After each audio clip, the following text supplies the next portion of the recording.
গণভোটের প্রস্তাব তো আমি করেছিলাম দলের পক্ষ থেকে জাতীয় ঐকমত্য কমিশনে। জুলাই জাতীয় সনদ তো আপনাদের সবার স্বাক্ষর আছে, সমঝোতা হয়েছে। এই যে মুক্তির মন্দিরে সোপানো তুলে কত প্রাণ হলো বলিদান লেখা আছে অস্ত্র জলে, এই 17 বছরের এই যাত্রাগুলো তো আমরা এখানে আজকে কেউ বললাম না। ধন্যবাদ বলে থাকলে ধন্যবাদ।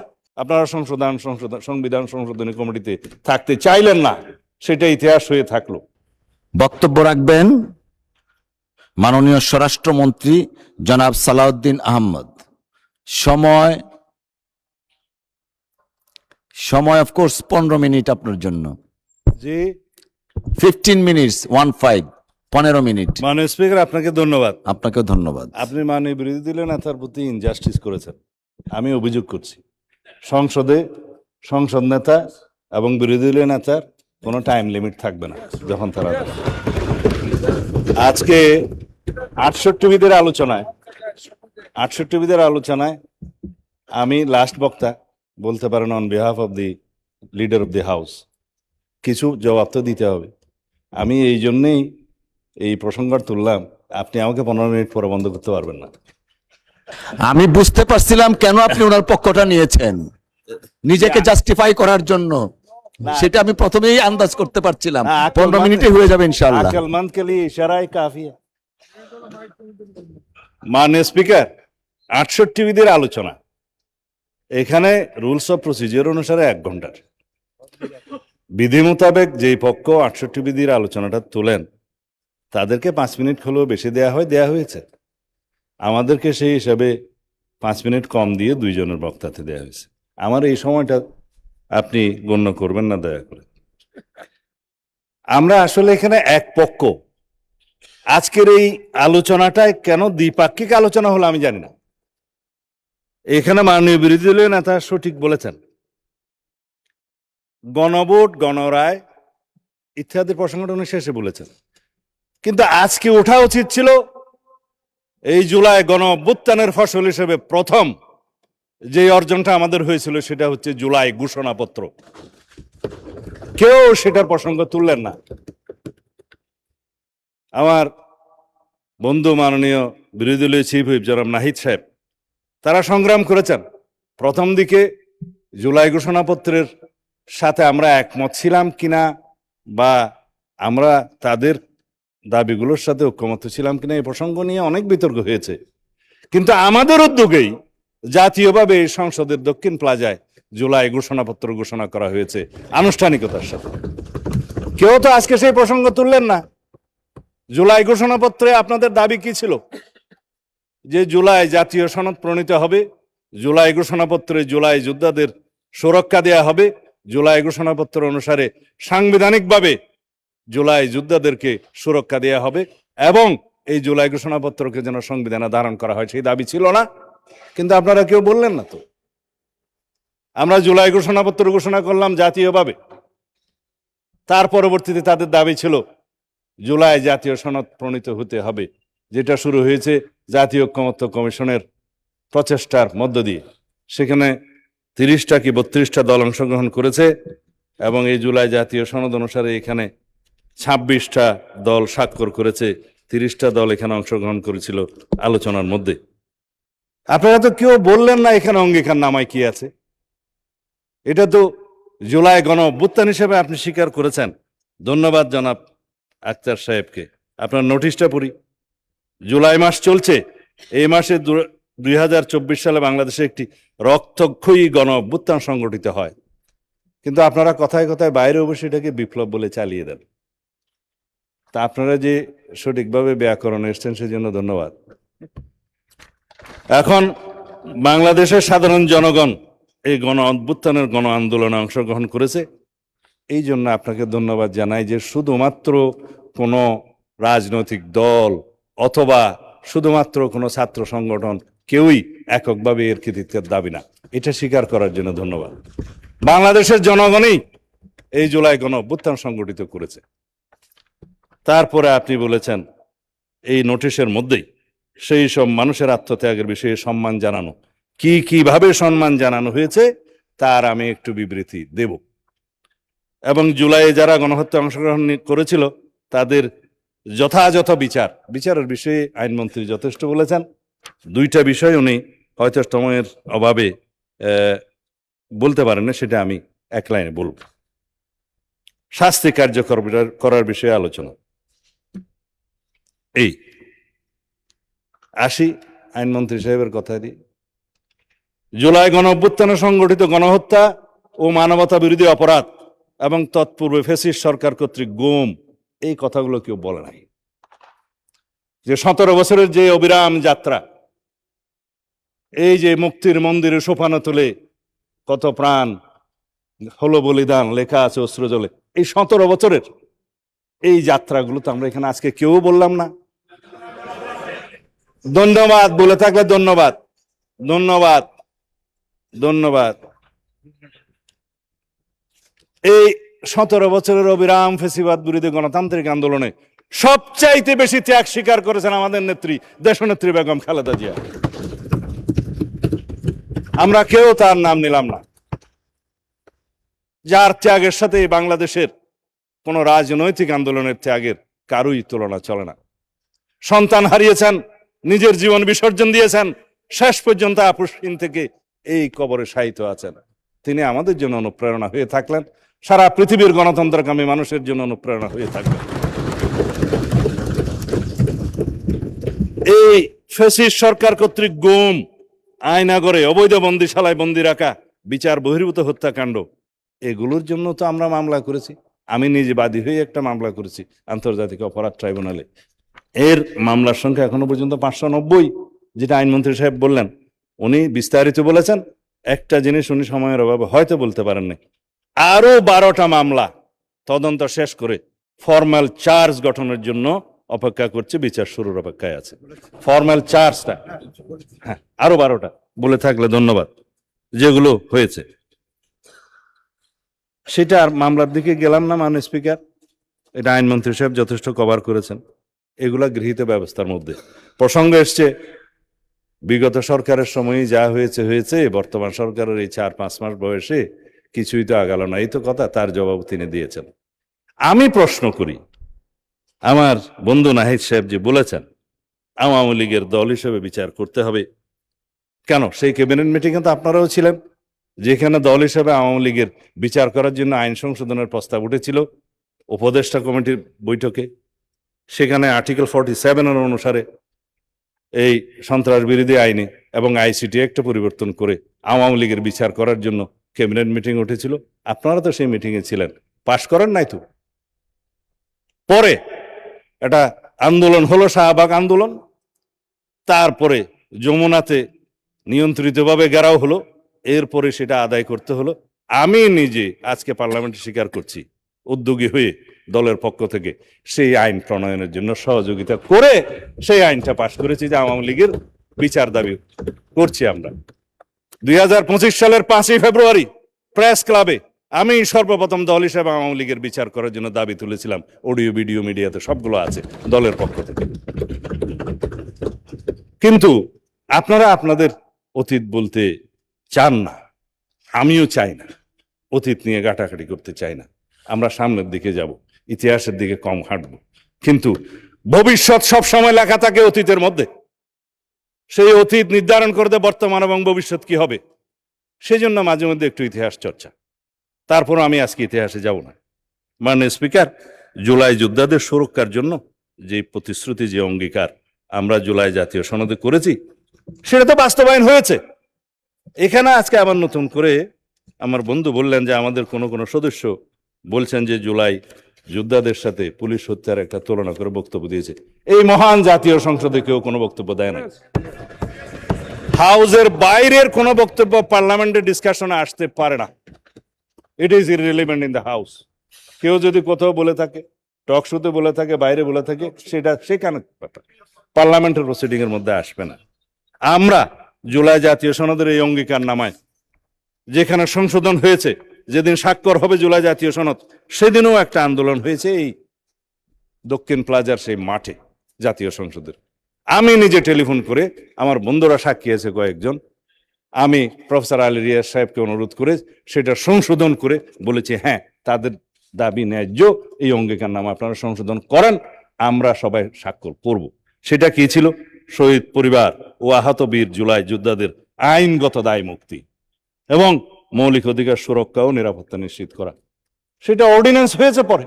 সেই অর্ডিন্যান্স তো প্রথম সেশনে আমরা আইনে পরিণত করে দিলাম, জুলাই যোদ্ধাদের সুরক্ষা আইন। সেটা বাস্তবায়ন হয়েছে। এখন বাস্তবায়নের দরকার হলে এই জুলাই জাতীয় সনদ। আপনারা যেহেতু জুলাই ঘোষণাপত্র নিয়ে কথা বলেন নাই, যেহেতু আপনারা জুলাই জাতীয় সনদ নিয়ে আজকে কথা বলেন নাই, শুধু আপনারা বলেছেন গণভোটের গণরায়কে শ্রদ্ধা করা দরকার। গণভোটের গণরায়কে শ্রদ্ধা জানাতে হলে সংবিধান সংশোধন কমিটিতে আপনাদেরকে আসতে হবে, সেখানে আলোচনা করতে হবে। সেখানে যদি সবাই সমঝোতার ভিত্তিতে আমরা যদি এই জাতীয় কি যেন সংবিধান সংস্কার পরিষদ যদি গঠন করতে হয়, সেই আলোচনা ওখানে হবে। কিন্তু আপনারা ওয়াকআউট করলেন, আপনারা সংবিধান সংশোধনী কমিটিতে থাকতে চাইলেন না। সেটা ইতিহাস হয়ে থাকলো, জাতি দেখলো।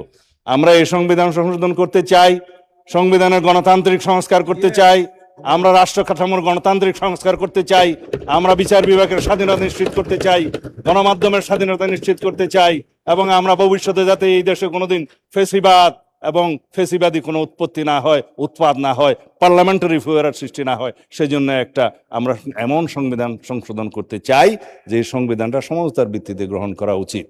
কিন্তু আপনারা সহযোগিতা করলেন না। এখনো উন্মুক্ত আছে 5টা আসন, সদস্য সংখ্যা আপনাদের জন্য নির্ধারিত আছে। আপনারা যদি কখনো মনে করেন এই সংবিধান সংশোধনী কমিটিতে আসবেন, তাহলে আপনারা এই গণতান্ত্রিক চর্চা হিসেবে আপনারা অংশগ্রহণ করতে পারেন। আমরা অলওয়েজ ওয়েলকাম জানাবো।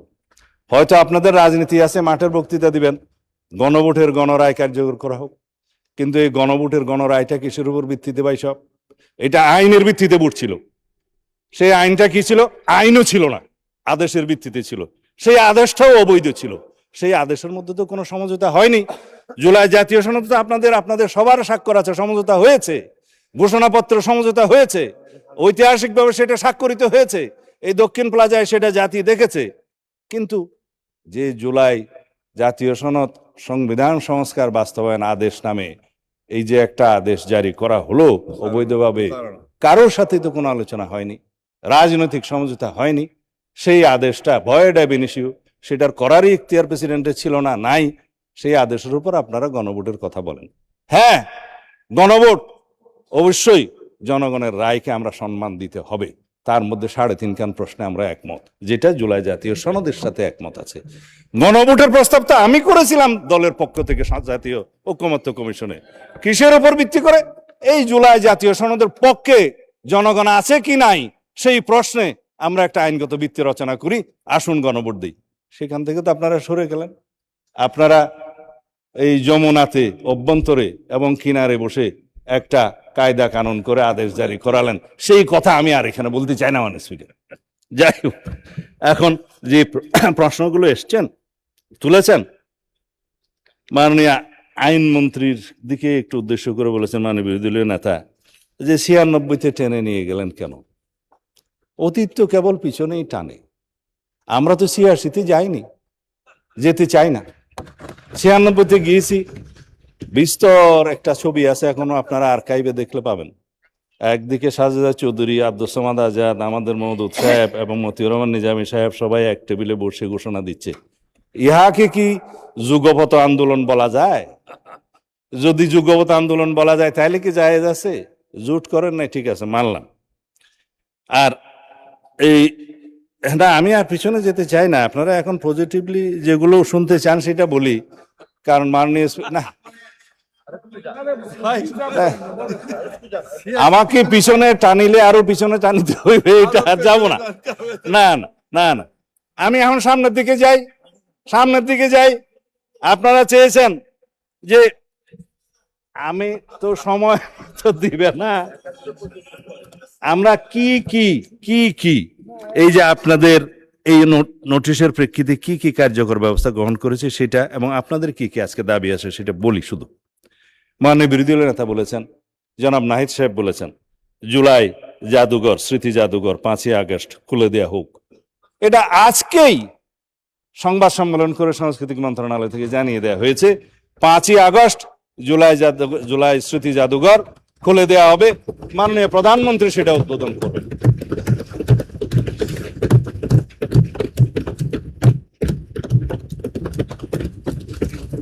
বলেছেন ভাতা প্রদানের কথা জুলাই যোদ্ধাদের জন্য, যে এই ভাতাগুলো মুক্তিযোদ্ধা মন্ত্রণালয়ের মাধ্যমে দেয়া হয়, সেই শহীদ পরিবারকে এককালীন 30 লক্ষ টাকা করে দেয়া হয়েছে।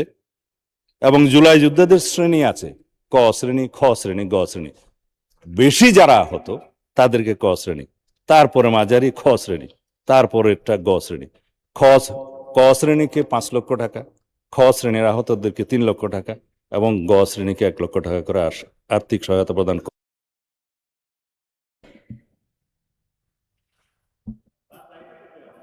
আচ্ছা, জি মাননীয় মন্ত্রী, বিরোধী দলে সরকারি দলের চিফ হুইপ বলছেন 5 মিনিট বাড়ানোর জন্য।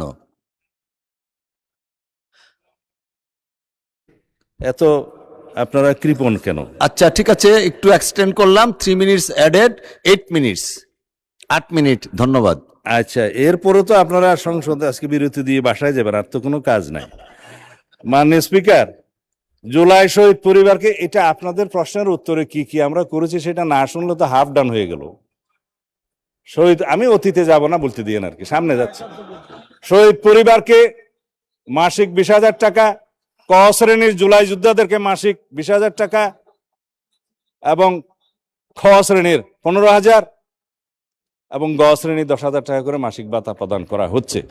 মাননীয় বিরোধী দলীয় নেতা দাবি উত্থাপন করেছেন, অর্থমন্ত্রী সদয় হলে মাননীয় প্রধানমন্ত্রী দয়া করলে আমাদের সামর্থ্য অনুসারে ভবিষ্যতে কি এটা বাড়ানো যায় না? অবশ্যই বাড়ানো যাবে। আর আহতদের দীর্ঘমেয়াদী চিকিৎসার কথা বলেছেন। আমরা নিজেরা যখন ইন্টারিম গভর্নমেন্টের সময় চলছিল, মাননীয় প্রধানমন্ত্রী তখন দলের চেয়ারপারসন, ভারপ্রাপ্ত চেয়ারপারসন, আমাদেরকে প্রত্যেককে নির্দেশ দিয়ে আমরা পঙ্গু হসপিটালে যেখানে যেখানে যাওয়া আমাদের সামর্থ্য অনুসারে আমরা সব সময় চেষ্টা করেছি তাদেরকে সহায়তা করার, বিদেশে চিকিৎসা দেওয়ার। এখনো পর্যন্ত কোনো আহত জুলাই যোদ্ধা যদি বিদেশে চিকিৎসার প্রয়োজন হয়ে থাকে, অগ্রাধিকার ভিত্তিতে তাদের সেই ব্যবস্থা গ্রহণ করা হবে ইনশাআল্লাহ। জুলাই ফাউন্ডেশনের কথা বলেছেন মাননীয় বিরোধী দলীয় নেতা। জুলাই ফাউন্ডেশন এখনো পর্যন্ত আছে, বজায় থাকবে এবং জুলাই ফাউন্ডেশনের উত্তর সেটার কর্মকাণ্ড বৃদ্ধি করার জন্য এবং জুলাই ফাউন্ডেশনের মাধ্যমে তাদেরকে কি কি আরো সেবা দেওয়া যায় ভবিষ্যতে সেটার যথাবিহিত ব্যবস্থা করার জন্য ফাউন্ডেশনের যে তত্ত্বাবধায়ক মন্ত্রণালয়, তারা সেই ব্যবস্থা গ্রহণ করবেন। মাননীয় প্রধানমন্ত্রীর সম্মতি দিয়েছেন, অধিদপ্তর আছে আলাদা। আমরা এই আমাকে একটু বলতে দিবেন তো, তাইলে ওরা আবার আপনার সময় দিতে হবে।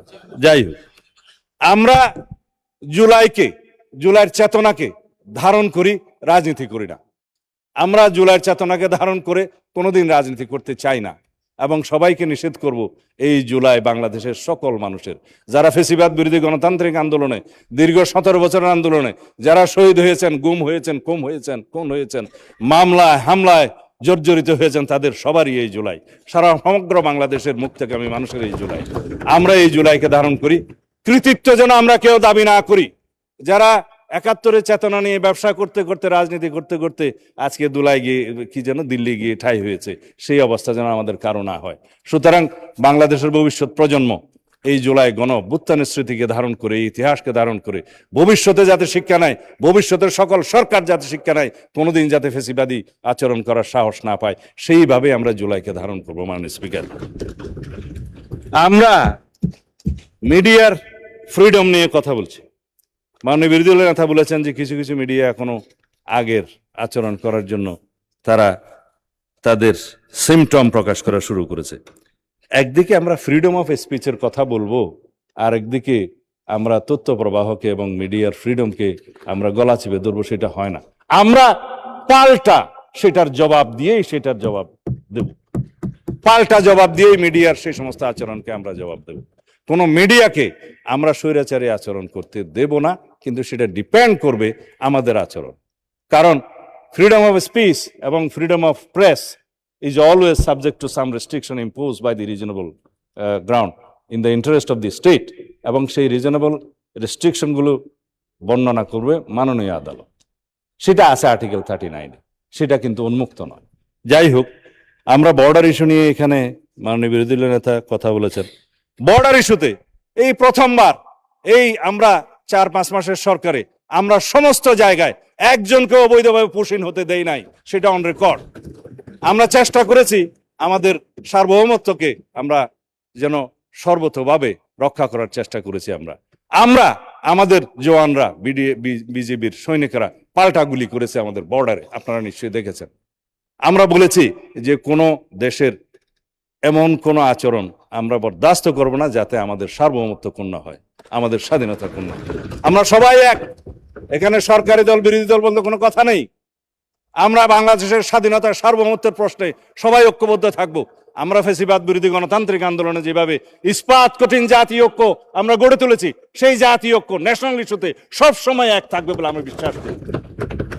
আমরা যা কিছু তর্ক বিতর্ক করব, সরকারি দল বিরোধী দল এই হাউসের মধ্যে করব, কিন্তু আমরা কোনো জাতীয় ইস্যুতে স্বাধীনতার সার্বভৌমত্বের প্রশ্ন আমরা কখনোই ছাড় দেব না। আমরা ঐক্যবদ্ধ থাকবো যেভাবে আমরা ফ্যাসিবাদ বিরোধী গণতান্ত্রিক আন্দোলনে ঐক্য গড়ে তুলেছি।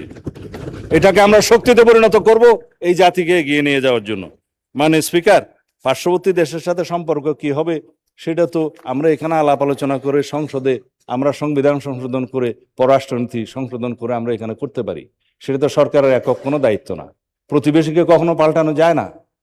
কথায় আছে যে আপনি আপনার স্ত্রী পাল্টাতে পারবেন, কিন্তু প্রতিবেশী তো আপনি পাল্টাতে পারবেন। সুতরাং না, এটা অন্যভাবে বললেন না।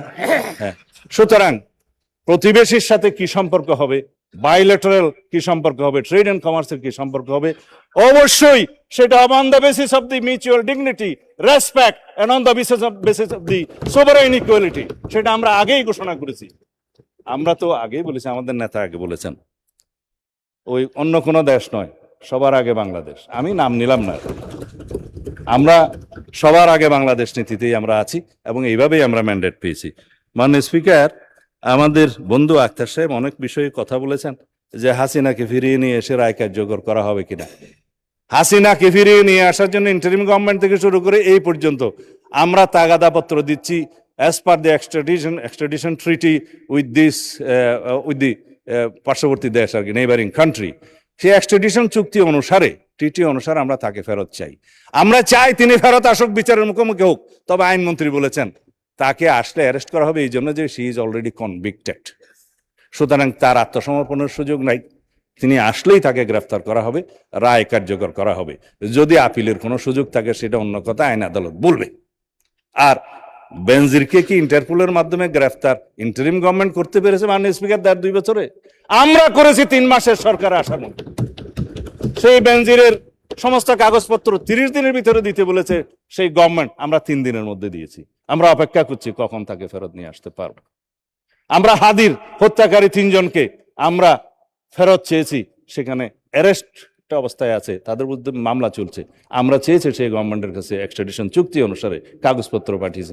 আশা করি তাদেরকে আমরা ফিরিয়ে নিয়ে আসতে পারবো। ফিরিয়ে নিয়ে আসলে পূর্ণাঙ্গ তদন্ত হবে এবং সেভাবে চার্জশিট হবে। আমাদের আন্তরিকতার কোনো ঘাটতি নাই। এখন আপনারা বলেন ট্রাইব্যুনালের সংখ্যা বাড়াতে হবে।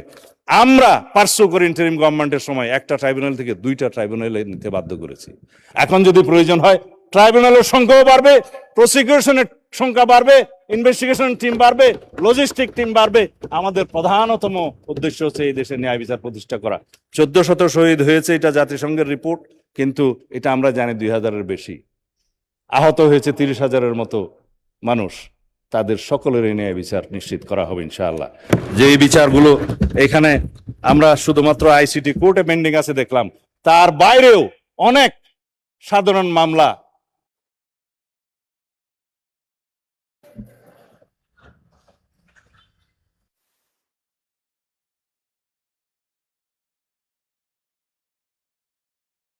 না, ঠিক আছে, মাইক দিয়েই বলেন, 2 মিনিট বলেন, মাইক দিয়েই বলেন। মাইক লাগবে না, গলা বড়া আছে। না, 2 মিনিট আপনি মাইক ছাড়া দেন। যে মামলাগুলো পেনাল কোডের আন্ডারে বিভিন্ন জায়গায় মামলা বিচারাধীন আছে, সেই সমস্ত 800 কতজন শহীদের তালিকা আমি এখানে পেয়েছি। মুক্তিযোদ্ধা মন্ত্রণালয় যেটা করেছে সেই তালিকা অনুসারে প্রত্যেকে তো আর মামলা করে নাই। যারা মামলা করেছে তাদের সমস্ত মামলাগুলো পেনাল কোডের আন্ডারে সমস্ত জায়গায় চালু আছে। সেই মামলা ইনশাআল্লাহ সমাপ্ত করা হবে। যে মুক্তিযুদ্ধ মন্ত্রণালয় থেকে একটা কাগজ আমার কাছে আছে, শহীদের সংখ্যা তারা গেজেটভুক্ত করেছে 843 জন, এবং বিভিন্ন শ্রেণীর ক, খ এবং গ শ্রেণীর আহত সব মিলিয়ে আছে আপনার 15,212 জন, এর মধ্যে শহীদ সহ এই 15,212 জনের মধ্যে শহীদের সংখ্যা 843 বাদ দিলে বাকি সবাই আহত, গুরুতর আহত এবং অন্য গ শ্রেণীর আহত। তারা যদি মামলা করে ব্যক্তিগতভাবে, যারা করেছে তাদের সংখ্যা এখানে আছে, আমি কাগজ ঘাঁটতে হবে, তো সেই মামলাগুলো এই বিচারের মধ্যে।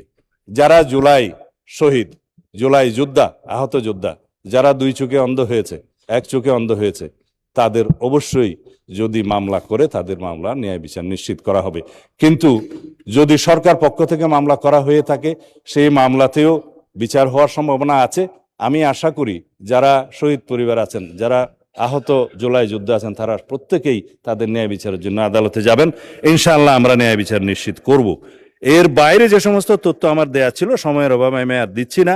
তবে আজকে এই ইস্যুটি যিনি এনেছেন, জুলাই শহীদদের মধ্যে 829 জনের বিপরীতে থানায় মামলা হয়েছে 751টি, অপমৃত্যু 1টি, সিআর মামলা 33টি, আন্তর্জাতিক অপরাধ ট্রাইব্যুনাল 48টি, এগুলো বিচারাধীন আছে।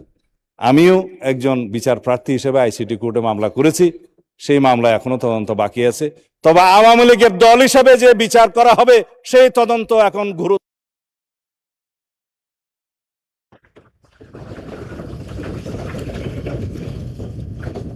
জি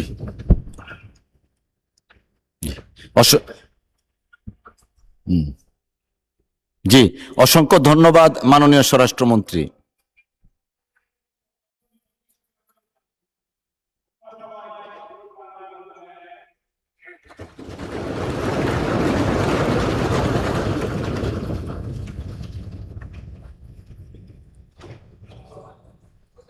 জি, ধন্যবাদ মাননীয় স্বরাষ্ট্র।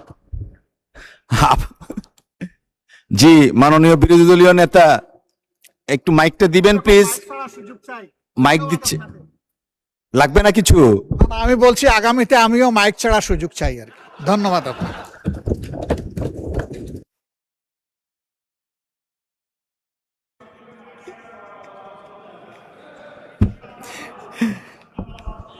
মাননীয় সদস্যবৃন্দ, বিষয়টির উপর আলোচনা আজকের মতো এখানেই শেষ হলো। আজকের মতো না, শেষ হলো, আমি দুঃখিত যেভাবে বলেছি।